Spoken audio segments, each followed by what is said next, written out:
This episode of the PC Perspective Podcast is brought to you by Casper. Casper is a sleep brand that continues to revolutionize its line of products to create an exceptionally comfortable sleep experience one night at a time. Get $50 off select mattresses by visiting casper.com/PCPer and using promo code PCPer at checkout. Hey everybody, welcome to the PC Perspective Podcast. This is episode number 513 being recorded September 12th, 2018. I'm Allyn Malventano. I'm Jeremy Hellstrom. I guess I'm Josh Walrath. And I'll be Ken Addison today, I guess. Yep. There was maybe going to be a Sebastian, and he abandoned us. And when his part will be played by there's Sebastian. Updated Skype. And then we thought there might be a Ryan Shrout. We never thought there'd be a Ryan Shrout. No, we never thought that. Okay. No.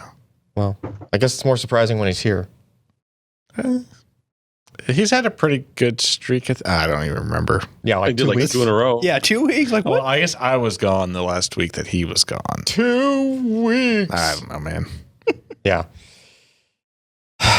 It is what it is. All right. Yeah. Anyway, should I even plug this email? Does anybody check the email? I know I say this every time. It's still in the show notes every time.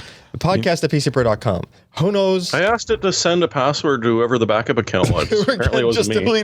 Ken deleted it as I was reading it. So now it's email gone. address? What email address? I see nothing. Okay. Fixed. Problem solved. Moving on.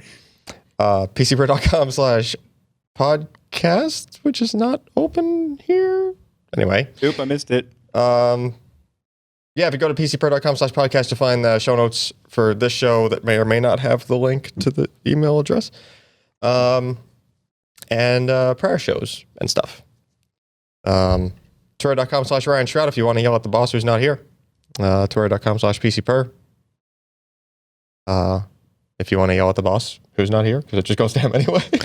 I think I'm logging that account too. So don't yell there. Yell to his account. You can yell at Ken too. Awesome. Mailing list for the podcast is PCPer.com/subscribe. Give us your name and your email address. We'll let you know before the show goes up. I noticed I received an email from that. I remembered. Even though Ryan was not here. And it was like, wow. Ooh, yeah. How did it happen? We're getting our Ryan-less shit together. Don't say that. No, yes, don't push Come it on, man. Oh, okay. Sorry. It's just never going to show back up ever again, right? Or everything's going to got implode. One or the other. Yeah.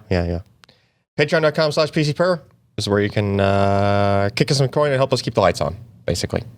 And we also do other stuff like the mailbag, which was actually one of the perks of the Patreon thing, if I recall. Was?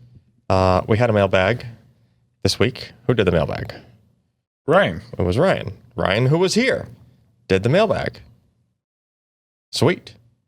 Shocking. But he's not doing it this week. Not really. That's No, Josh. no, he's Josh not is doing doing it. That's doing it me. this week. If anybody ever gets me questions. So if you want any questions answered on the mailbag, Yeah. throw them my way.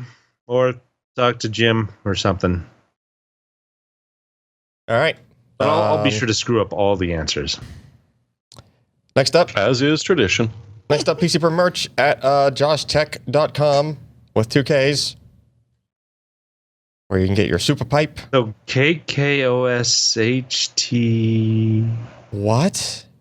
Anyway. Yeah, Josh Tech with 2 Ks. Yeah. Have you ever gone to Starbucks? Yeah, that's Mark with the C. And it comes out CARK. You know, they always put the 2 Ks in front of Josh Tech just so you take a photo and post it on Twitter. That's a dirty secret about Starbucks. Hey, Josh. Now let's screw up Josh Tech. The chat's saying that when you're on the video, RTX is on. Yeah, because I'm shiny. Yeah. Ooh, look at his rays bouncing everywhere. Note the difference in the shading between his forehead and the Josh Tech print behind him. Whoa. You could tell a definite difference.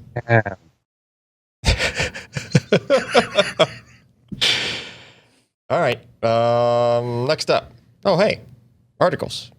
Unless I'm missing something. Did I miss anything on the intro? No, we good? I don't All know. right, articles. Next, move forward. Toshiba XG6, an SSD you can't buy, but we reviewed it anyway.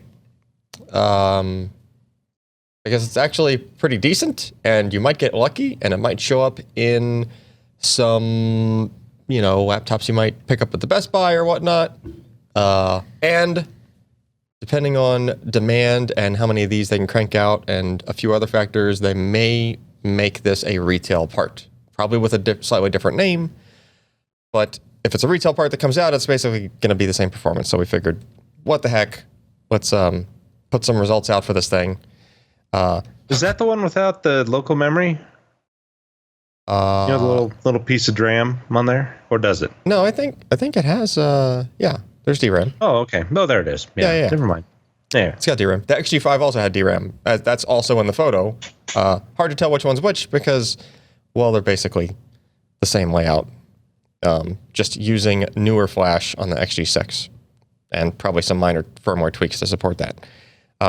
There was a comical thing here. Since the specs are based on OEM parts, the limited warranty is approximately 5 years. I'm not sure what to make of that, but I just thought it was funny. It depends on how good your OEM negotiates, I guess. Yeah. It's like, it might be 4, might be 3. I don't know. Anyway. Not our problem. Yeah, so ran this through the usual suite. Numbers pretty good especially for an OEM SSD. Basically, it's kind of, random read. It's up there with pretty much everything except for Samsung 970s. So definitely doing pretty good. And actually, the sequential write performance actually beat a 970 Evo.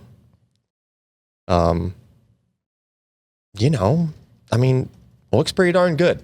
And actually, I like how in this mixed burst test that we do, you can see almost a perfectly linear progression between the Revo Drive 400, the XG5, and the XG6.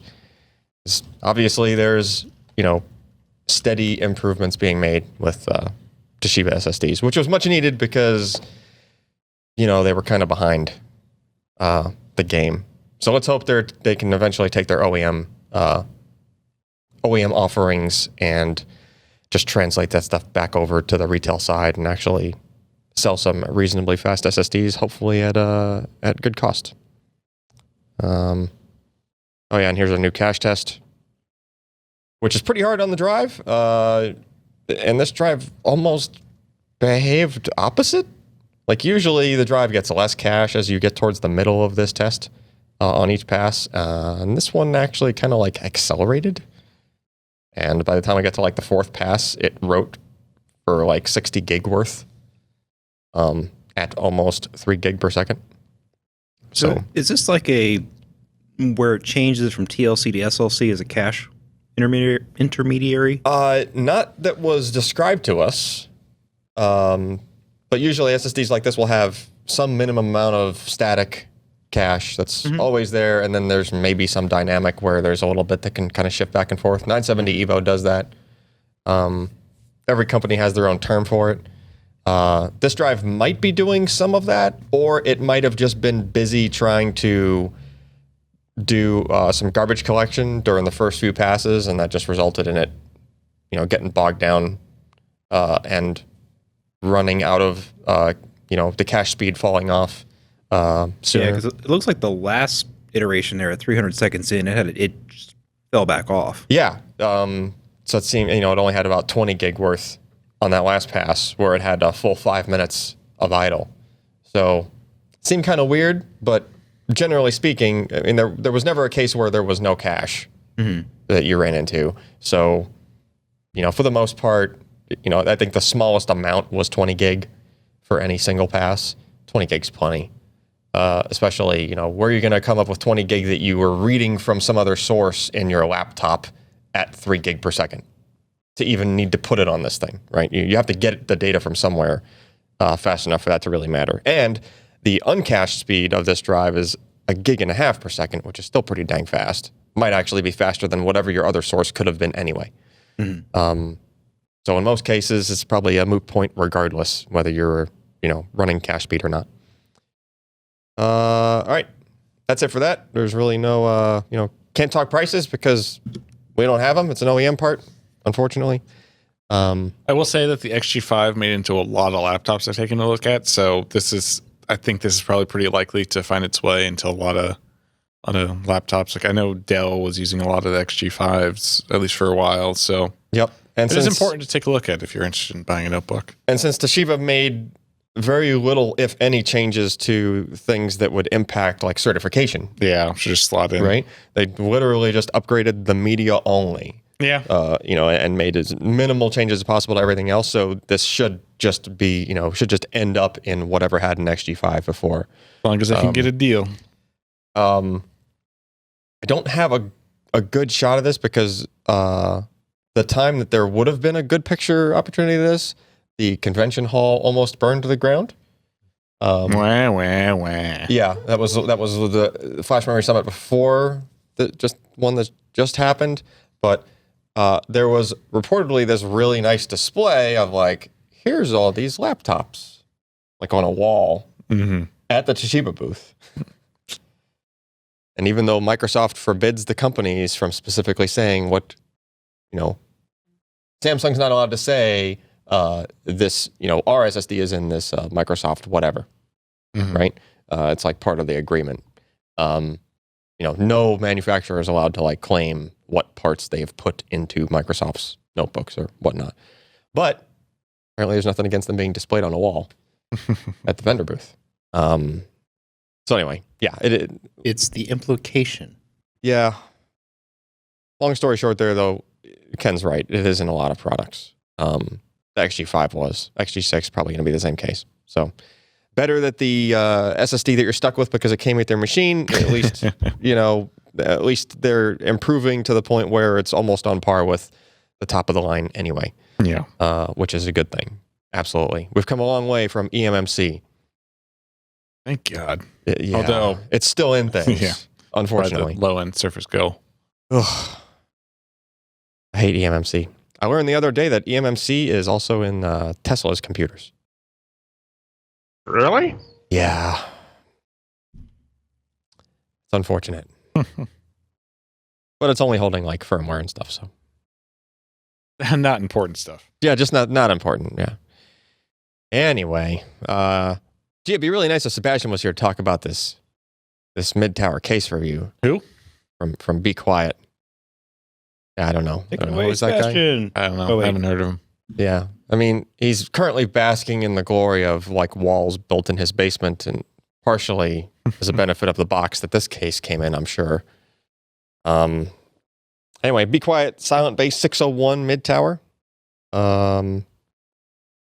Nice black with orange accents on this one, actually. I mean, it's a pretty case. Yeah, or should I call them amber accents because they basically match. There's a Be Quiet case right there under your desk, isn't there, Alex? Is that a Be Quiet? Yes, it is. I think that's You'll be able to tell it's by a the very colors. similar one. Yeah, I remember. It's just without or different accents. No, it has Maybe. orange accents. I just think it's the maybe previous version of that case. The exact model. Yeah, it's got the black accents on it, but this has the raised accents in the front. Oh, fan speed control switch on the front of the case. Yeah, that one doesn't have. This one here doesn't have that. It's also got a much larger power button than this one in the review. But yeah, this case has been here for a year and a half, I guess. Yeah, I mean, I that case was amazing to build into. I think it was the original Silent Base 600. I am correct. Kind of got some girth to it, right? It's like a little wider than you might expect. I mean, a little bit. It was pretty easy to move around. Got air filters built in, as you've come to expect from these guys. That's not an air filter. Scroll up. What is that? What is that? Oh, that's sound deadening. Yeah. You know what that is? Dampening. Be quiet. Yeah. Well, there's air filters there. That sure is. In the next picture. And on the bottom. Okay. And where's the part where he opened? Oh, there's more sound deadening on the side panel. You know, they don't everywhere screw around with the name Be Quiet Silent Base. That is probably the thickest Dynamat. Yeah. It's like 10 millimeter or something. Jesus. You can stick your finger in it and it'll actually like depress. That's pretty substantial. Yeah, this is not a halfway made case. Very nice cable routing and such on the inside. Looks cool. Power supply in the bottom section there, I guess. Mm-hmm. Yeah. With All the full With shroud. even more Wait, foam. scroll up. Mm-hmm. There you go. That's an amazing feature. The place where you mount the all-in-one water cooler at the top Slides out. slides out so that you can Mhm. actually mount the stupid thing. Oh, that's without having to give nice. the case You a reach know, around. the stupid thing. Yeah. Yeah. Stupid. Then you just slide it back in. Yeah. With screw holes. So I guess there's a couple of screws to secure that bracket in there. Sweet. Ah, yes. He has the screws installed. All right. I mean, looks cool. Is that a drive cage? Yeah. Mm-hmm. Wow. Rubber grommets. Yep. Basically, This is a serious suspends the case. drive, basically. That's Mm-hmm. pretty cool.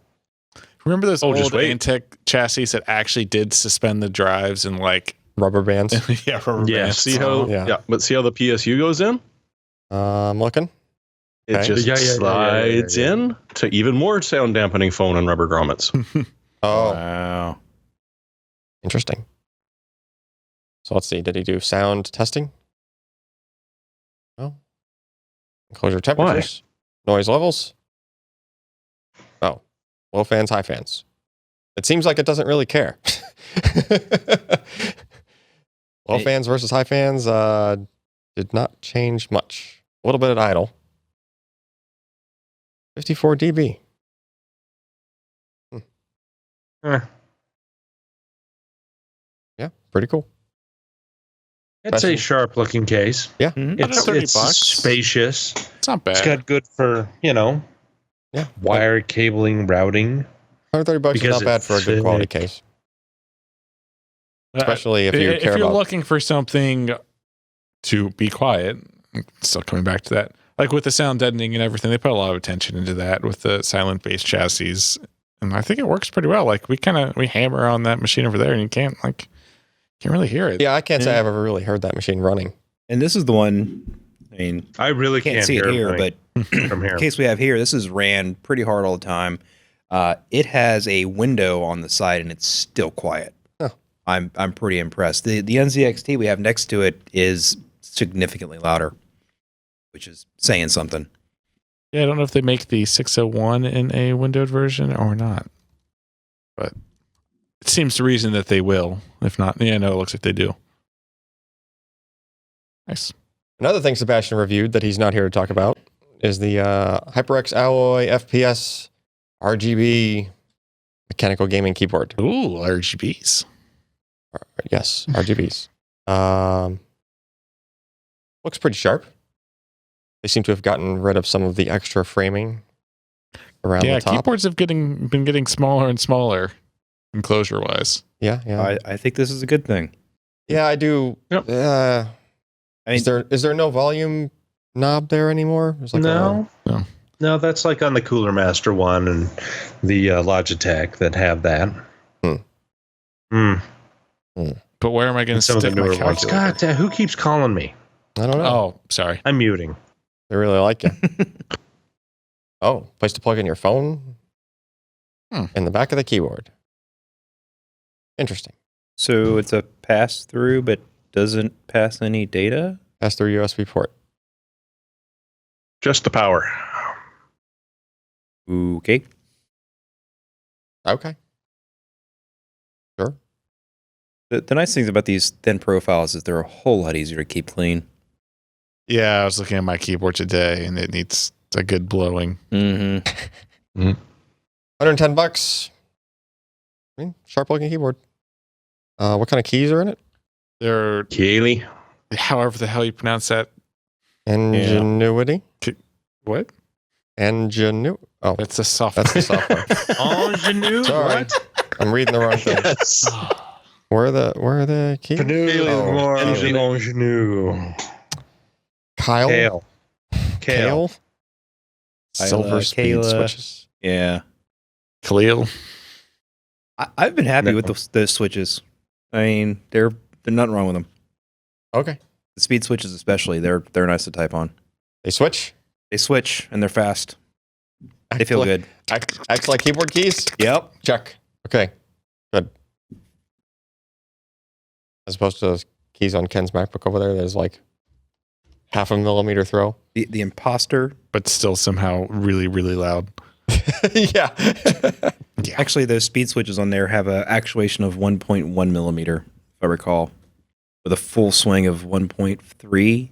That's all they move? They're So you shallow. constantly bottom them out.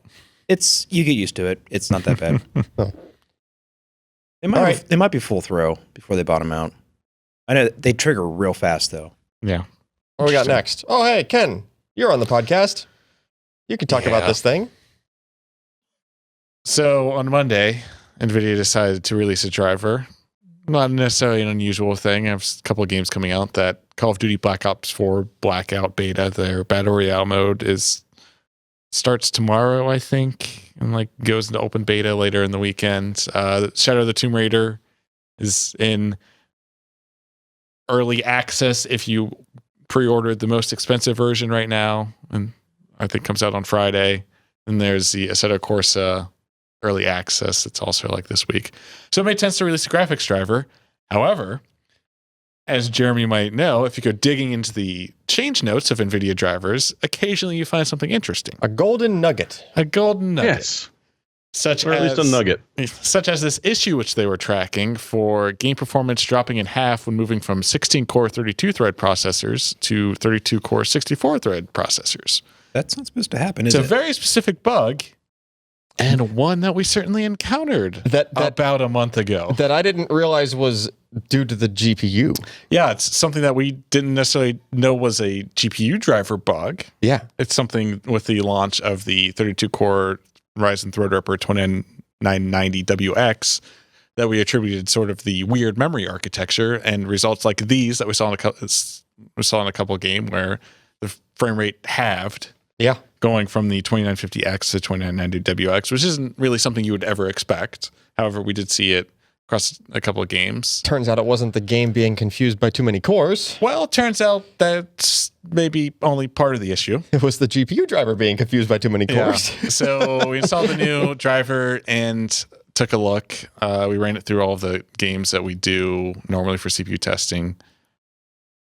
Just scroll down to sort of the combo chart at the end. Combo chart. This one? No. I'm scrolling. Scrolling. It's the last chart. Keep the browser scrolling. So if you click into that one, we can see sort of the overall story. Let me pull it up too so I can look at it. You mean to expand it? Yeah. It might be too big. It's Too big. It's never too big. So essentially we see increases in just about every game. Civ 6 and Ashes had essentially no change, but they weren't exhibiting the problem to begin with. Okay, so you're taking the score where it had the issue potentially. No, I'm taking percent change from the old driver to the new driver across all of the games. Not all of the games had the issue. So you've got a score where it potentially had the issue before on the old driver. Sure. And then you're doing a percent gain to the new driver where it's fixed, basically. Well, not all games exhibited this behavior. About half of them did in our CPU test suite. Okay. So even if you look at games like a game like For Honor, which didn't really exhibit a problem, it was still plenty playable. It saw a 7% increase. So even on titles where it didn't see a 50% decrease going from the 16-core to 32-core processor, we saw a gain. And as much as 78% in F1 2017. That's a lot of percent gain for a driver. It's almost twice. Yeah. Yeah. So it's really showing how there must have been some underlying issue with how the NVIDIA driver handled threads. And I guess after 16, it just said, Well, I guess after 18, because the 7980XE worked fine. Or it's like it was just getting confused and doing something like in the negative. And it didn't do it across the board. That's the weird part. Well, just probably something in the driver. Yeah. The part that wasn't cooperating with that was being called more heavily only by some titles, right? Some particular operation was just taking longer if you had more cores than a certain amount. Yeah. Right. Or more threads than a certain amount available. And Civ and Ashes are not really low performance games either. Right. I mean, Civ and Ashes are more CPU bound. So Fair play to that then. And they didn't really exhibit the behavior to begin with. The games that really did, if you look at not Far Cry. If you look at Grand Theft Auto, if you look at Total War, which actually wasn't fixed, Total War saw anywhere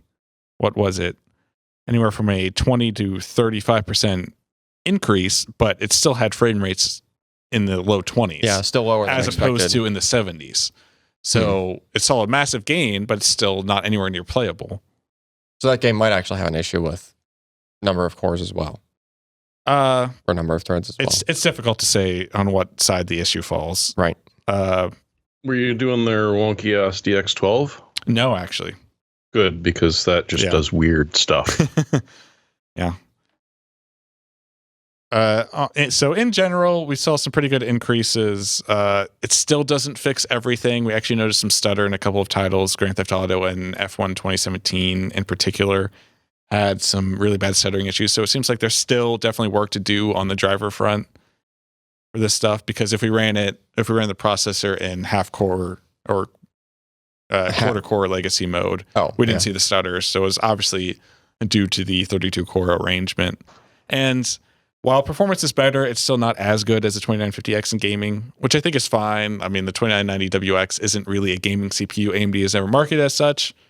But that being said, if it's your main system and it's what you're building and you do development and you do games, it's now way more of an acceptable option. Whereas before, like, it was really hit or miss or whether or not you'd even be able to play the game with acceptable frame rates with even a high-end GPU.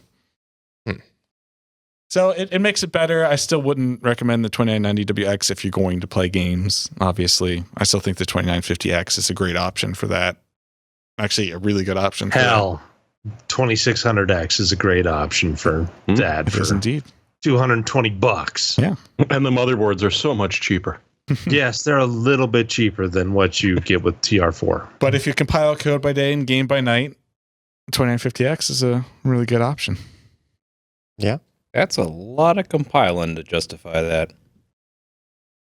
What if you just have a machine that compiles all the time and then you buy a cheaper one to just game on? I mean, a compiler might not even be able to saturate that many threads. I'm going to build a kernel every hour. I'm just... I mean, come on. 32 cores would probably rip out a kernel in like 3 minutes. Probably. I mean, you're probably to the point of diminishing returns. I mean, my 2600K does it in like 14 minutes, and it's only a 4-core? Yeah. Yeah. Do you know how well you set could up skip 8 those VMs chips? and compile all the cores all the time? Fine. You encode video by day and you game by night. Okay, we'll go with that. That's a valid use. I swear. Well, we weren't trying to attack the fact that you said... No. You know. I was saying that when we initially did the Threadripper review, we opened with, this is not for gamers. It's true. Stop buying this for games. Yeah. No. Like, if you're buying this because you hope your gaming will be better, then no. You're going the wrong way. And Do you know how nicely these CPUs skip across water? They've got great heft along They with do good, indeed. You got to lap them Yeah. first, though. No, you don't. Well, no, but anyway, go ahead. Anyways. All right. So we have an ad this week. This episode of Do you PC ever have trouble falling asleep? I do, and I hate that. You ever just sit around and watch the dust actually settle on your body?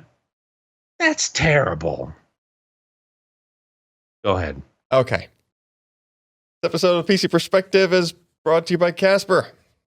Casper is a sleep brand that continues to revolutionize its line of products to create an exceptionally comfortable sleep experience one night at a time. In this case, for Ryan, because he has He could be sleeping on it now, for all we know. Maybe. He's on vacation. Yeah.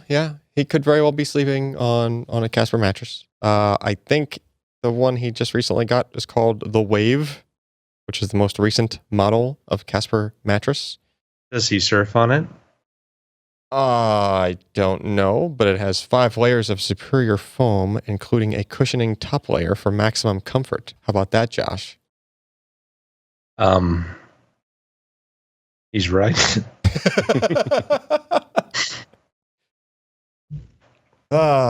So if you order one of these things or any of the other Casper mattresses, they deliver the box right to your house. You break the seal on the plastic, thing kind of like inflates itself. And, it's not like you're trying to lug a mattress home from the mattress store after you... Now some guy in a big truck comes and brings you a big box with a tightly wrapped mattress in there. And then you drag it into your house. You carefully remove the outer layers, and then do you cut it? You probably don't want to cut it. No, they make it in such a way where you can cut that without messing up the mattress. Oh, nice. And then it expands and expands and it keeps growing, because I don't know what they have that stuffs these things into the plastic in the boxes, but it's serious. It's probably something that Mr. Kelly from the Skunk Works designed to compress things like titanium. But they've done very well with getting a large mattress in a relatively small box and rather densely packed. And once that thing expands, you're good to go. It's sleep time. Well, the last mattress I purchased from a mattress store, I laid on it in the mattress store. It was a memory foam mattress. It was kind of expensive. Seemed great. Mattress was delivered. Slept on it one night, and I swear it threw my back out. I didn't know it was possible to throw your back out on a mattress, but Yep. And I ended up going down to Costco and buying a memory foam pad to put on my memory foam mattress. Now, if only you had some sort of guarantee. Yeah, I had no guarantee because I thought I was getting a deal because I was buying a 4 model of the mattress that I bought. So I was like, hey, this is cheaper. A lot of skin cells in that office. On that, But that's why you shouldn't just lay on it in the store. You should take it home and sleep on it for 100 days. Yeah, so... and decide if you like it or not. 100 nights, Jeremy. You don't sleep on it for 100 days. Maybe you work third shift. It's that comfortable. I guess. So you can have this in your house up to 100 nights risk-free. If you don't like it for some reason, you call them up. I think they come and actually pick it up, right? Yeah. Yeah. Because, it'd be kind of hard to fit back in the box that it came in. They bring Bruno, the femur crusher, and he repacks it into a box. All right. So with our promo code at Casper.com/PCPer100 and use promo code PCPer100, even though you have typed it into the URL, type it in again. You can get $100 off your Wave purchase. Terms and conditions apply. All right. Offer is valid in Canada. Is it? Yes, I convinced my upstairs neighbor and a guy at work to pick one up. Nice. Sweet. And they've hated you ever since and have never talked again. Well, one of them is not speaking to me, but we're not sure if he's just passed out on that mattress a week ago and just hasn't got up yet or not. It's possible. Possible. He's still sleeping on it. He hasn't fulfilled his 100 days of sleeping on the mattress yet. Anyway. He's getting every hour that he possibly can before he can return it. Smart man. So, next story. I keep reading this as iPhone excess. Yeah. I've just had an excess song stuck in my head for the better part of the day. When I for that reason. When I first saw the leaks like a week ago or whatever, I was like, really? Excess? Really? Don't worry, I know it's technically iPhone X with S in a box. Yes, so. And I know that it's supposed to be spoken 10S. I get it. Oh, the iPhone XS. Yes, it's I like tennis. Yeah. There's been no controversies about tennis this Not week at all. No, not at all. So earlier today, iPhone XS, XS Max, and is it supposed to be 10R, I guess? Yeah. Yeah. It's a tenner. It is a tenner. Phones, 3 different phones That'll buy you a launched. few beers at the pub. 3 different phones launched. They have a 7-nanometer A12 Bionic Processor in them. claimed to be the first. Is that actually like the first shipping 7 nanometer? Well, Huawei announced one last week. But I don't know if they're shipping. Yeah. I mean, Apple will ship first. I mean, they're supposed to ship next Samsung Friday. announced QLC How did they make their SSDs, phone so round? I mean, look at that. How do you put that against your face? Yeah. Don't you just hate it when you put a phone against your face and then you got to swing it back and forth to talk and listen? I hate that. Man. It gives the battery room to bulge. Josh, have you been just listening to that all day or something? Come on, who doesn't like Andy Rooney? No, I get it. And it's funny. Okay. Okay. So 5.8 inch and 6.5 inch. Basically, you're taking like Do you ever have a presenter that moonwalks across the stage? I wish. I don't know, but it looked like what the shoes Tim Cook was wearing. He probably could have moonwalked across the stage because those things were bright. They were. Yeah. Anyway, go ahead. What was you were saying before Anyway, I so rudely interrupted? 7 nanometer shipping. No. It's basically like if you had like an iPhone 8 or an 8 Plus. Just imagine those phones, but the screens now take the whole front of the phone.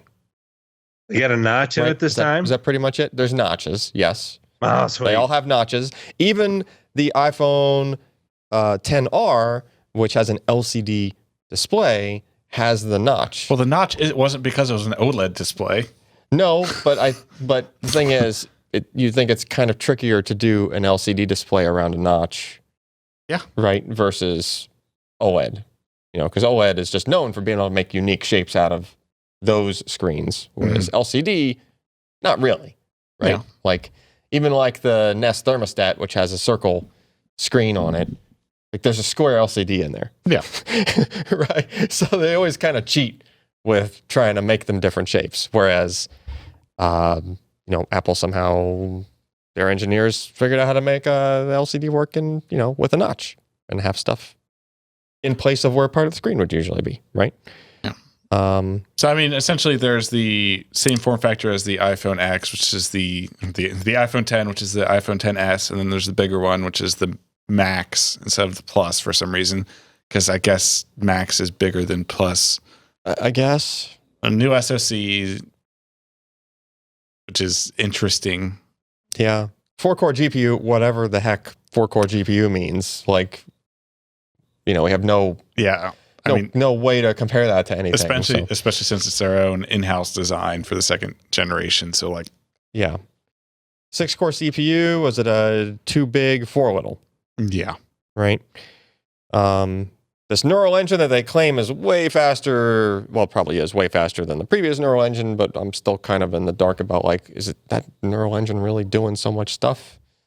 But I guess maybe it's it's being used every time you unlock your phone. Yeah. Because it's running the 3D point cloud data through the neural net to determine if you are who you say you are. And I guess it chips in for all this photography stuff that they talked about. Yeah. Right? Like it's able to do, you're able to change your depth of field after the fact with portraits now. Which you can do with third-party apps already. Yeah. So. But it's going to be faster. And plus, who doesn't enjoy saying bokeh? So the thing is, much less typing it. They showed it. Actually, this image, as they were showing this with the slider going back and forth, it was smooth as silk, right? But then they showed this video, like one of the promotional videos where they were showing somebody sliding it back and forth. Yeah. And you can tell that thing was updating like maybe a quarter second, a half a second or something before it was doing updates. If you had a sharp eye and you were just paying attention to the phone screen while they were doing it, it was clearly lagging and nowhere, not smooth like that. Now, maybe it was beta version of the thing that they, maybe it'll actually be that smooth in production. Images simulated. Yeah. Yeah. Maybe. Everyone cheats at benchmarks. Well, in this case, it was the legit screen image. Yeah. It wasn't simulated and it was going slower, right? As far as other technical stuff, there's the addition of gigabit class LTE now. We have no idea if it's Intel or Qualcomm. If I was a betting man, I'd say it's probably more, if not all, Intel this time. They also added 600 megahertz band support, the new T-Mobile stuff for the great open areas like Cheyenne, Wyoming, which is the first market they launched at 600 megahertz in. Yep. Really? Yeah, it was. Because, 600 megahertz is way more valuable in the middle of nowhere. Well, that's true. I mean, we only have nuclear missiles around Cheyenne, Wyoming. So, let's have as many 600 megahertz signals around there. Not that it makes a difference. To be fair, it's being used for it's TV included before. in that terms of service, so you're not allowed to use these things to start nuclear war. Aww. So the 10R pricing comes in like between the 8 and the 8 Plus. Yeah. Right? Like where those were. And the screen is actually bigger than the 8. It's bigger than the 10S. Yes. It's 6.1. It's the same size as the 10S Max. God, that's just a stupid name. It is. It's 6.1 inches. I think that's smaller than the Max. No. Because the Max is 6.5. I thought it was 6.1. Besides, wouldn't that be the it's right on 10S this Mat 10? I can't read that tiny. Yeah, 6.5. So it's in 6.1. between. You're right. Yeah, so it's in between. It's in between the pricing of the 8 and the 8 Plus from that they're replacing. So you still have kind of a low cost option. Surprisingly to me, the 8 and the 7 are still being sold for progressively cheaper than that. Actually, pretty good pricing as long as you don't mind being a couple generations behind on your hardware. So not bad there. We don't have anything in here about that. They went on this 5-minute, 10-minute spiel about basically telling you to don't upgrade your phone. Yeah, it's better for the environment. Yeah, they were basically saying, look, we're making our phones so that they can last longer. So, however, if you just don't replace it, we don't have to recycle it. And they actually said, what? That's a good idea. Yeah, Apple. they actually said those words in the middle of their thing where they're launching new products. So that was kind of interesting. Was he winking at the time? Well, one, it was a she, and two, no. I mean, it was a sincere thing. They were legit. Hey. So you're saying I'm ahead of the curve with my 5-year-old LG G3? Basically, yeah. And then they're starting now. They're recycling all of their tin use on their main boards. Yeah, is from recycled sources. And then they said some number that was enormous for the amount of weight of tin that they go through. Holy crap. Get people that are better at soldering. Yeah, that's just so really. So I mean, it's impressive to me that a company that's that large will take steps like that, which clearly is costing them money to do, because it's cheaper to make those if you weren't trying to recycle a bunch of stuff, I would imagine. Right. And it's just on such a large scale. If you said, well, have you seen Apple's ASP if you said over the past year? If I was to say, here at the PC Perspective offices, I am now soldering with recycled tin, right? Who gives a crap? It's like a nickel. Okay? Ever. The whole time you've ever been soldering anything ever. Yeah. Versus this company that's going through tons of this stuff. Literally. Yeah. So, good on tons is what the chat says the number. Is that what the number was? Yeah. 10,000 tons over what period of time? I don't know. Of tin ore. Yeah. I think that's what they were saying. Yeah. I mean, you have to go through that much ore just to... Okay. Yeah. Still, good. Anyways, Apple made some new phones. The SoC is probably going to be pretty cool like usual. Wait to see performance numbers from it. Yep. There we go. 7 nanometers. It's here. Yay! I mean, not really, but... Okay. What do we got for news? I don't know. What are we doing? Oh, look, more Sebastian stuff that he's not here for. More keyboard stuff. Desk keyboard launches Q Series cloud connected RGB Look, keyboards. it's got a volume on it, This or is a multiple function horrible volume idea. thing, or something. Cloud connected keyboard. See, there used to be a time when the DOS keyboard was just a simple, well-made, nice keyboard. You mean a thing with switches in it? Yes. Oh, but it was nice. So if your internet goes down, does your keyboard disconnect because it can't hit the cloud? What? It's just... listen, who needs the man-in-the-middle attack when you can just root the keyboard? That sounds disgusting and illegal in 13 states. Why do you think he likes the ones that are easy to clean? Yeah. I don't know, man. It just seems like an accident waiting to happen. You know, I mean, I'm all for technology advancing and stuff, and it looks like a cool keyboard. But what is the specific feature that this gains by being cloud connected? It's an Internet of Thing. It has IFT support, so you can make your RGBs do stuff on certain triggers. Just by pressing a key? Wait, is this a $199 and $250 keyboard? DOS keyboards have always been expensive. Yeah. They crowdfunded this like 2 years ago and they're just shipping it. It's been kind of a major debacle that they haven't been able to ship multiple times. So it's finally coming out. I believe Sebastian has one on hand that he's testing. So we'll wait to see what he thinks about the future. Right. I mean, it does give them points for like cramming a bunch of technology into a keyboard. I get it, but so it doesn't seem like it's very explicit here. The keyboard itself is not doing the connection here. It's a software stack that's doing the polling and the notification, and it's just got a rich API on the keyboard side to do all these cool things. Probably. Like ghost your key presses across the internet so they can see where you're going and what you're typing. Yeah, because they say that like that. They say that the keyboard faster than any other keyboard on the market. Even they say their software includes, and then those bullets are talking about the features. And so, hey, but you can control it with the REST API. Yeah, I mean, it's cool. The end game to having RGB and everything is having an API to it, right? Yeah. Like if we had a common RGB API, that would be wonderful. HD, DVD, Blu-ray, what? Huh? Exactly. Okay, let's move on. Next. Athlon rides again, Jeremy. They do indeed. But it comes with Vega this time. Okay. Go ahead, Jeremy. I feel more than free. But yeah, so no, these will have 3 Radeon Vega 3 GCUs in it.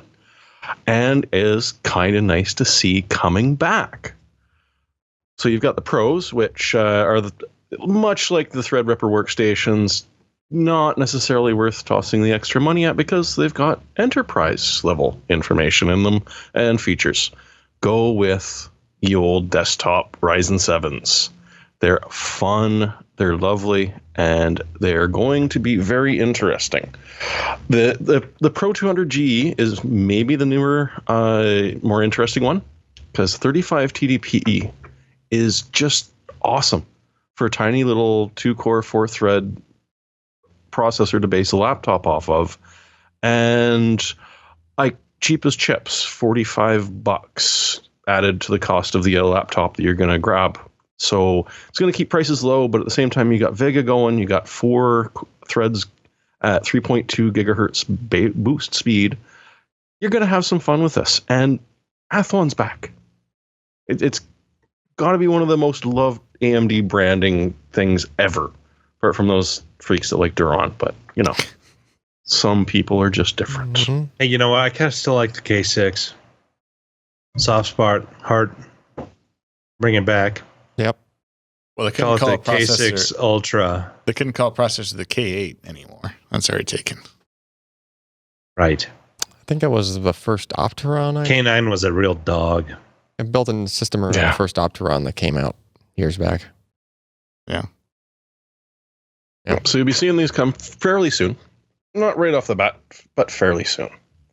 Oh, so it's a paper launch of a $55 part. I'm gonna ban AMD from now on.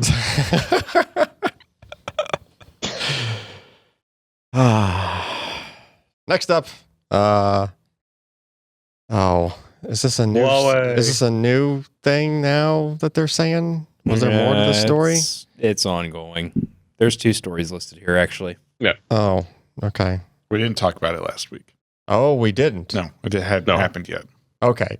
So, Huawei was apparently cheating on benchmarks on mobile devices. That's the short version, because if you ran benchmarks that were slightly modified, not in the way that they were running their tests, but in the way that the system, the kernel, would typically identify them as which program they were, then suddenly the results changed and got worse. So there's that. But essentially, they're going to a higher power mode when they detected benchmarks are running a higher power mode that no other application ever accessed besides benchmarks. Right. Yeah, In and other because words, traditionally your first PR response has to be completely and utterly ridiculous, AI. they immediately sort of said, well, Timmy does it too. Yeah. And then, as if that's not enough, And they said they had AI that was controlling the power management, and that's something, the cloud. I don't know. yeah, and what really confused me about this is that it was a joint statement with them and UL is the company that does, in this case for the mobile test, is what? 3D Mark? 3D Mark Mobile, right? 3D Mark. Or it's just still called 3D Mark? Yeah, you can run I believe you can run the same tests across. Yeah. Yeah, it's Not 'cause they've the got the highest three levels of tests, tests. but yeah. So joint statement kind of implying This is after UL delisted some Huawei devices from the rankings on the 3D Mark site. and then did they reinstate those devices? I don't think so yet. So what I don't understand is why UL is even connected with that statement unless UL was able to confirm. Like Huawei would have had to convince them, presumably, that they have to go to them with some code or something. Like, look, here's this AI thing. This is how it was picking up your benchmarks. Supposedly, right? Like, not because they're benchmarks, but because there's something that sees a higher demand that theoretically makes it kick into this crazy high mode. I don't know. Just the UL connection really confuses me. Without that connection, I would be inclined to just call bullshit. Well, Like, is this immediately. associated with the Underwriters Laboratories? Because it's UL benchmarks. UL bought Future Mark. Yeah. Okay, and then it's a made subsidy. 3D Mark and piece of, sure, but Yes. I mean, Right. Because it is the same company. That certifies all the Right, things. Right? yeah, because I mean, UL they take their image very seriously. That's what is throwing a wrench in this for me as to like what's going on here. Because everything else aside from that points to they're full of crap. Right. Right? Because the way that it has been discovered that, there was some sort of cheating going on, apparently, is just, if you change, the benchmark was still heavily loading the CPU. It was just called a different thing. Right? And it didn't do as well. If there was some AI there, it would have seen the exact same set of API calls, the exact same kind of load.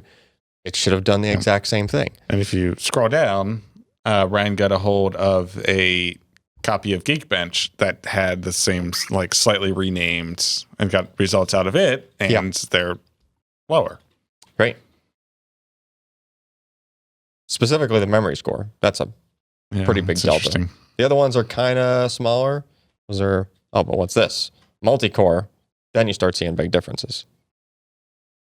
Right. Which is where you'd be more power constrained. Yeah. And then public version versus private version thing there is basically, it's like the code that's running the tests is the same. It's just it's identifying itself differently to the OS. So, I mean, that's literally like what I think Jeremy put in the other news post. It's like the quack.exe thing. Yeah. Well, I mean, it's different. It's different, but it's similar. It's close, right? but it's not quite there. It's cheating in a different way. Yeah. So I'm just really curious to see what else is going to come out of this, just based on. Yeah. Some I wanna know why- phones that get really, really, really hot and complaints about battery life. I don't mean that. Once people enable this mode. I don't mean Yeah. that. I just want to know what's the UL connection with the statement. Like, why? Why do they need to be a part of that? I don't know. Anyway, I think there's going to be more fallout from this. Just guessing. Because, So, I mean, the thing in the statement that Huawei said they were going to do is they were going to enable access to performance mode as a slider that you can turn on to put it into this mode. for different other applications or For something? anything. Or? Just you can put your phone into this high power mode or performance mode, I guess. which you would never really want to do, but And you wouldn't even do if you were running tests for a review, because the typical user is not going to, like, that's sort of our threshold, at least when we test things, right? I mean, like, we're not. Yeah, people have different ways they do reviews. It would fall into the overclocking portion of the review at the end, not the results where you're comparing it against everything else, right? Which would be the out of the box kind of results, which is what Huawei looked like was cheating here. That very thing, right? The out of the box performance. Anyway, more to follow on that story. GPU market shrinks a bit. Well, we kind of saw this one coming. Since the whole Bitcoin thing is kind of taking a breather. So let's see. Or, hopefully dead. It's not like it's lost, what was it, 650 billion or something? They had that. There was a ruling about ICOs last week, wasn't there? Yep. That they fall under securities. Yep. Yeah. Except Venezuela, where they fall under national currency. But that's a different discussion. I'm not sure if that's better or worse. Well, that's worse. So yeah, that's a lot worse. Oh, okay. Do you know they no longer have a stray pet problem in Venezuela? Nope. Okay. Anyway. Is there a punchline here? No rats either. No. All right. Long story short, to get back to Mr. John Petty and his findings, we'd already talked about the overall GPU market. This is specifically, and you will notice that there are only two people in this market, specifically add-in boards. And so what we're sort of seeing is a drop of over a quarter in total sales. So this time last year, compared to last quarter, where people were still mining a little bit, and we're still patiently waiting for brand new cards to come out. So if you look at it as according to this exact time last year, we're down about 6%.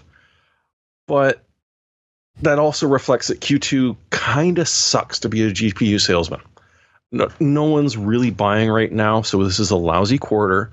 But we're looking at a big shrink, and NVIDIA is sort of looking a little bit bigger than it did, because I think a lot of people are seeing, discount 1080s and are grabbing them, while the other people are waiting for the RTXs to come out. But it means that AMD is sort of, their sales have slacked off a little bit. But it's not going to really show what's going to go on until Q3 and especially Q4, when you usually see sales going up, and companies might start selling new graphics cards over that quarter. So that's really going to be the scary thing, is if we continue to see this contraction. I mean, as a company, it kind of sucks. As a consumer, that often drives sales, which could be really nice if you've been holding off for quite a while on a GPU upgrade, like a lot of people have, because who really wants to pay twice MSRP or get excited when it's down to about 1.5 times the MSRP? So we'll see in the coming quarters exactly what this means, but for now, it just wasn't a happy quarter for anyone. Yep. All right. Next up, Qualcomm launches next generation Snapdragon Wear W3100 smartwatch platform. Yeah, another thing. Does it cost $3,100? Hopefully not. Hopefully not. Then the Apple people won't buy it. So, A7 processor. So SCW stands for Social Justice Warrior.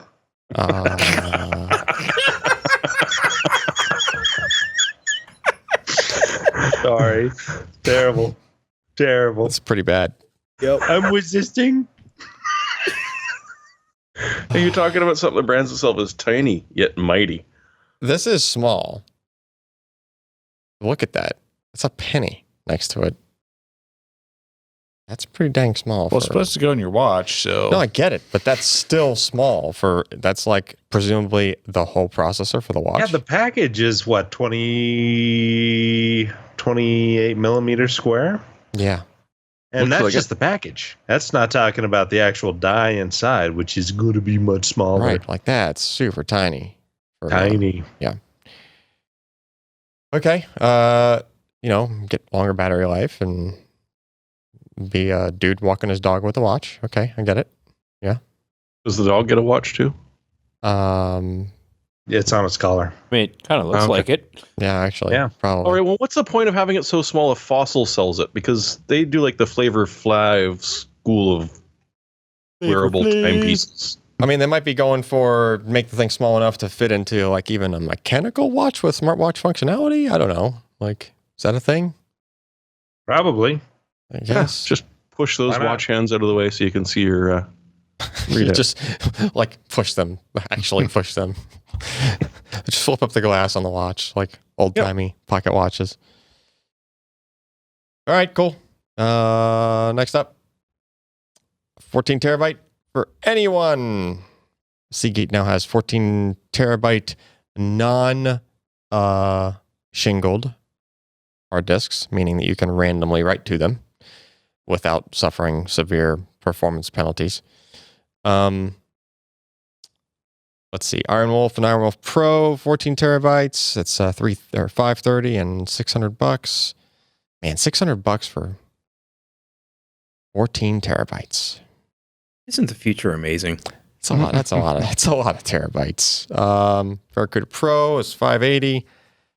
Skyhawk 14 terabytes is $510. Exos X14 is $615. Isn't the Skyhawk like the NAS drive? I thought. No, oh, no, that's surveillance. the drive. surveillance one. Yeah, so the surveillance drive you might be able to get away with for just regular storage, but that's not what it's meant for. The firmware on the drive is meant to have simultaneous streams coming in without thrashing the disk, and which might actually have like an adverse effect if you did only one stream for a lot of time. Well, So- honestly, that's the one that they bragged about the most. 64 attached cameras. So if you're doing H.264 at a maximum of a picture of 1 million pixels, 15 frames a second, Yeah. 9,000 hours. Well, yeah, it's Of 14 surveillance. flipping terabytes, man. And it's built to run 24/7. Like it expects to be writing 24/7 until the poor thing dies. Yep. Yeah, that's cool.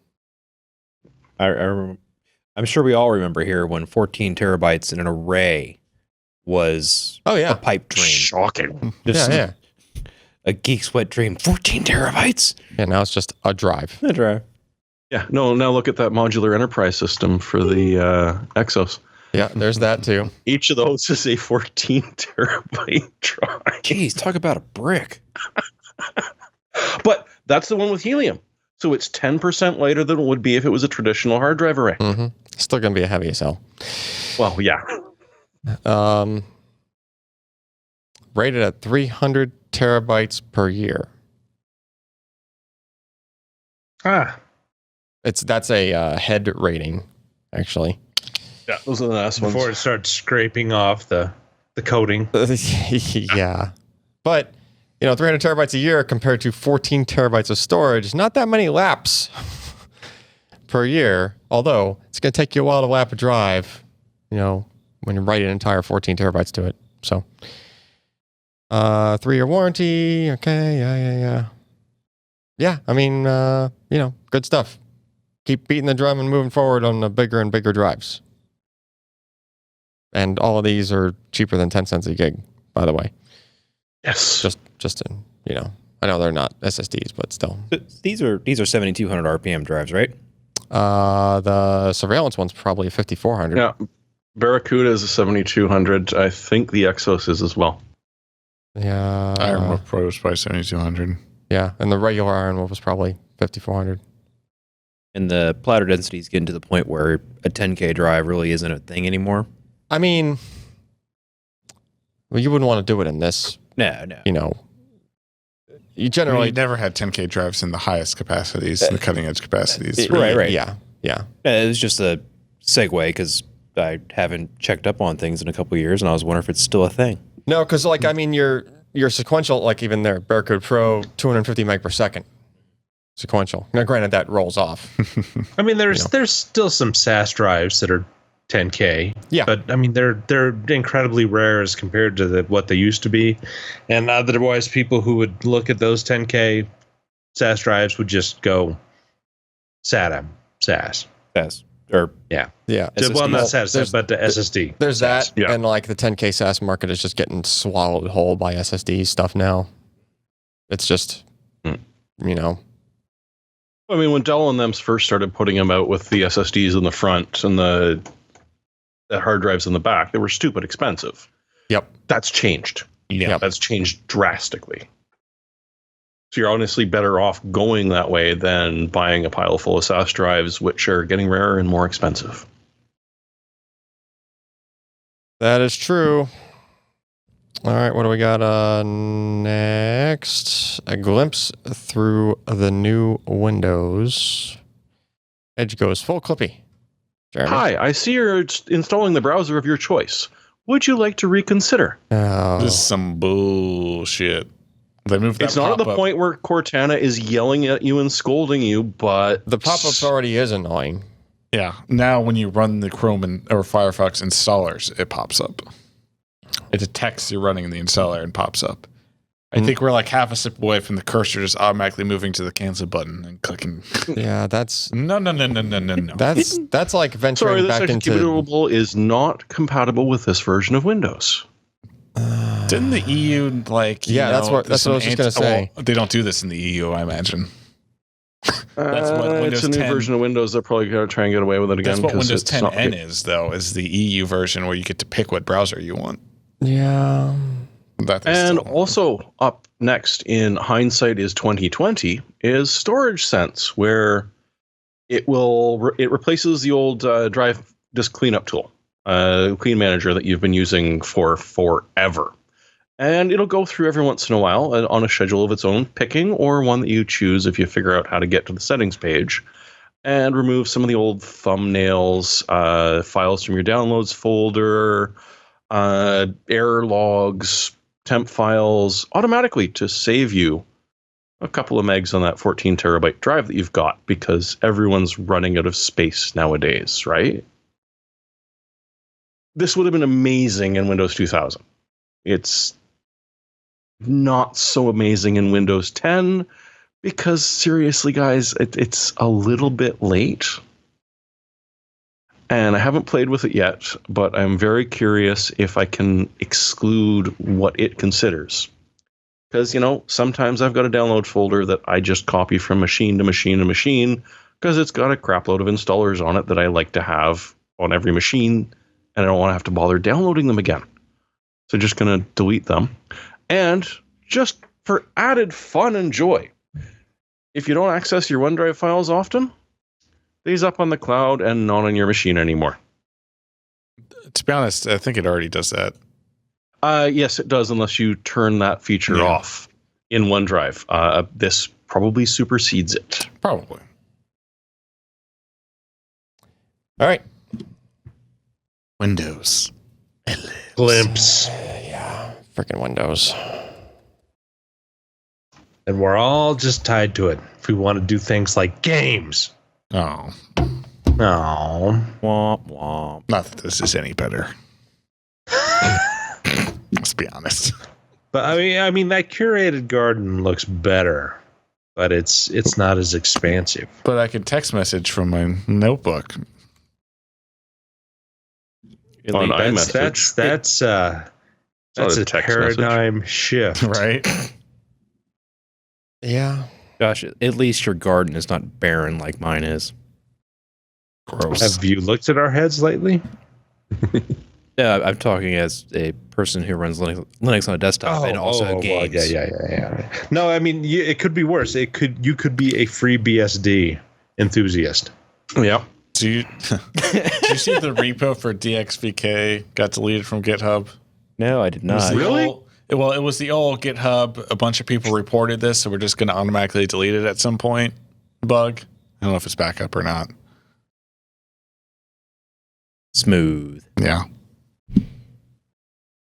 That's it. I'm going back to BOS.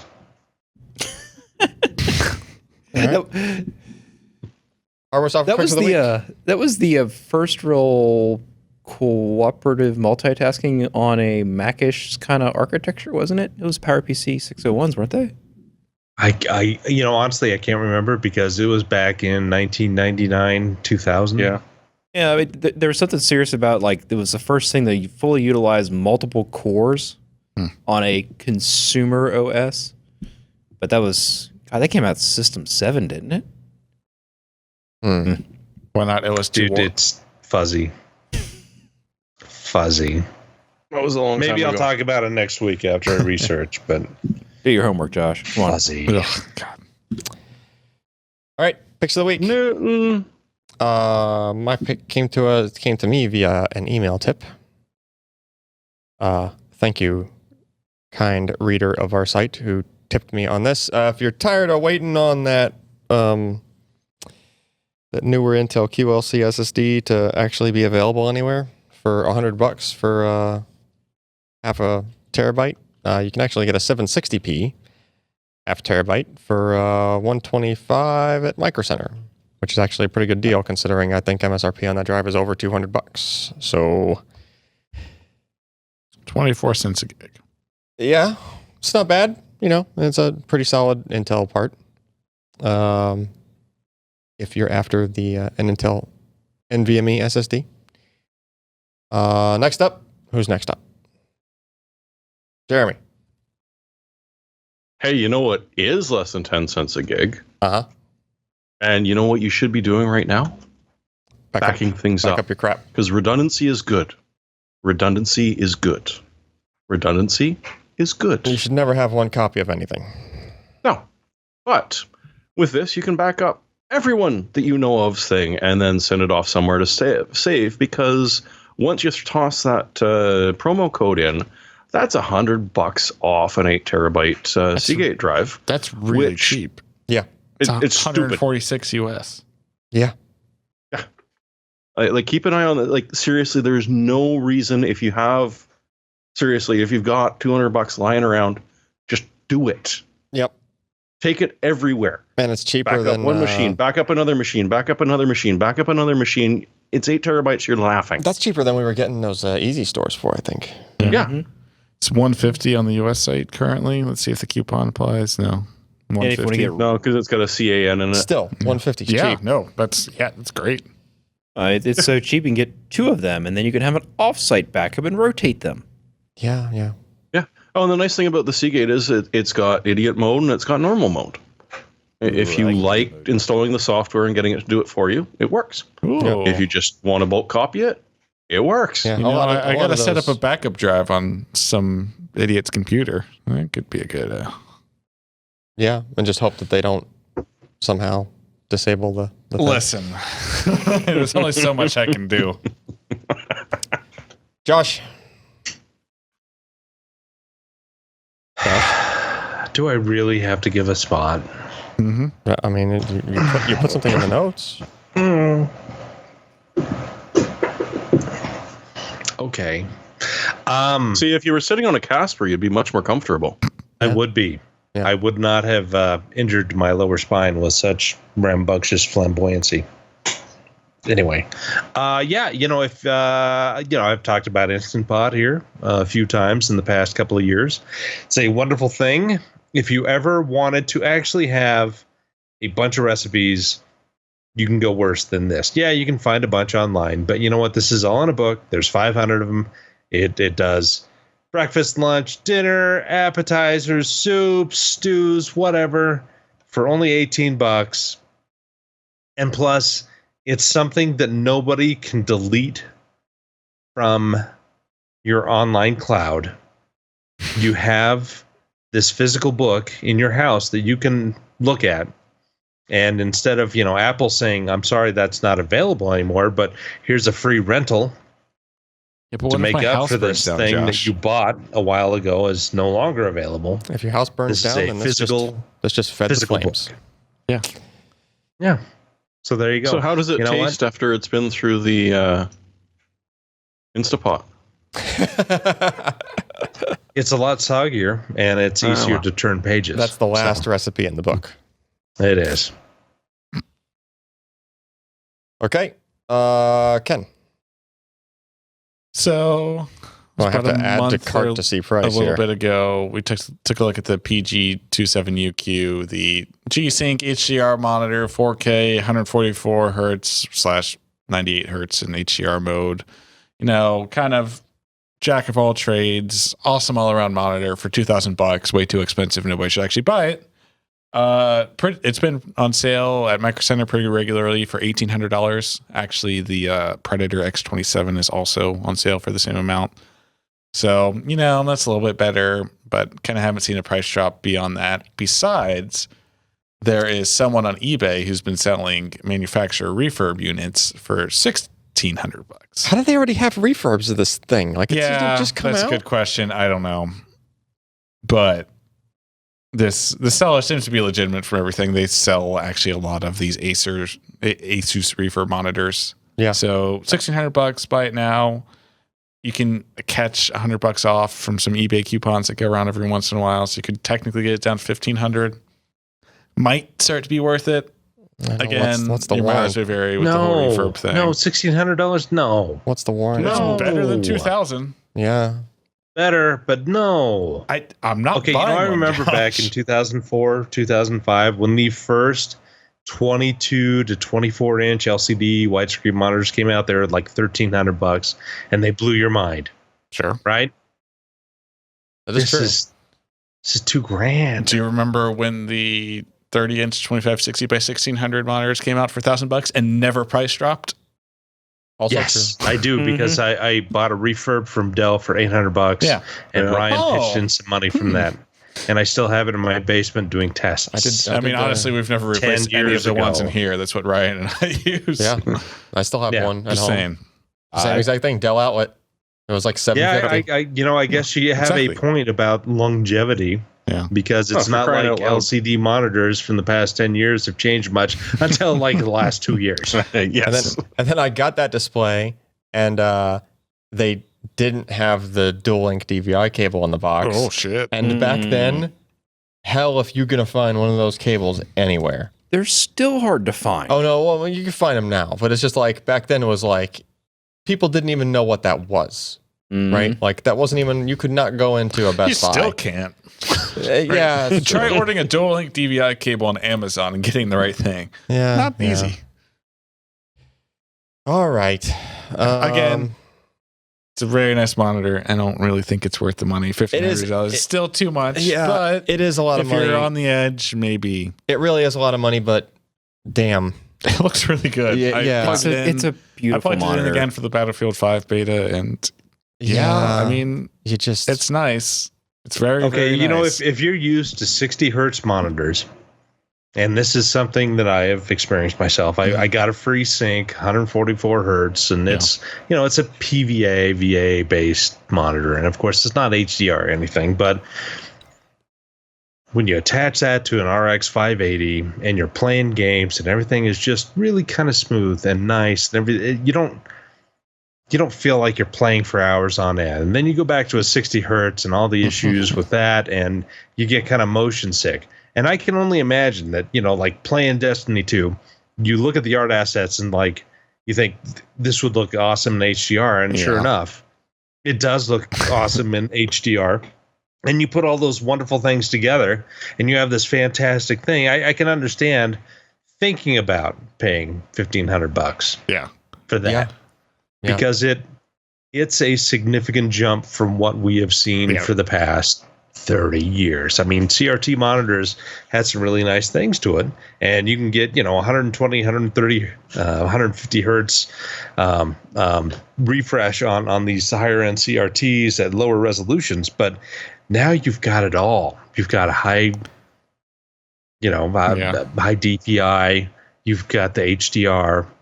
You've got high refresh. The concern is that this will get superseded in the next year or two. So your $1,500 investment is now you don't have the best monitor on the market.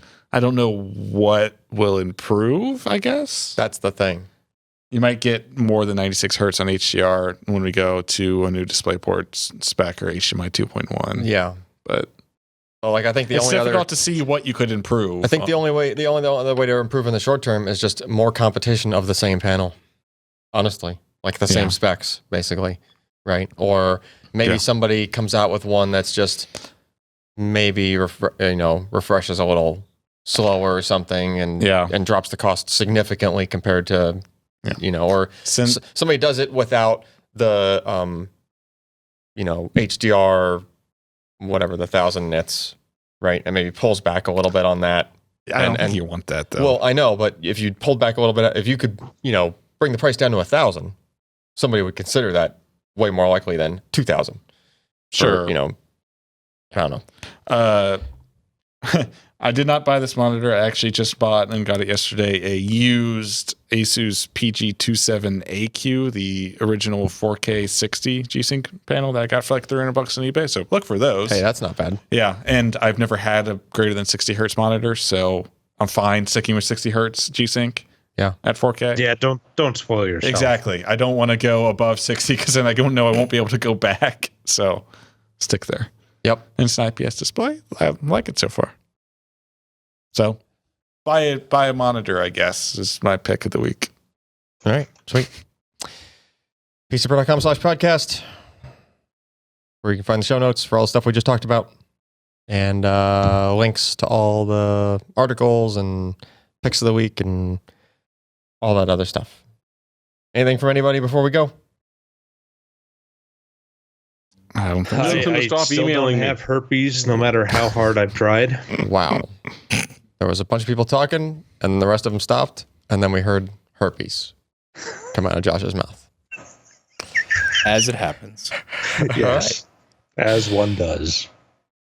Okay, with that, good night and see you next week. This episode of the PC Perspective Podcast is brought to you by Casper.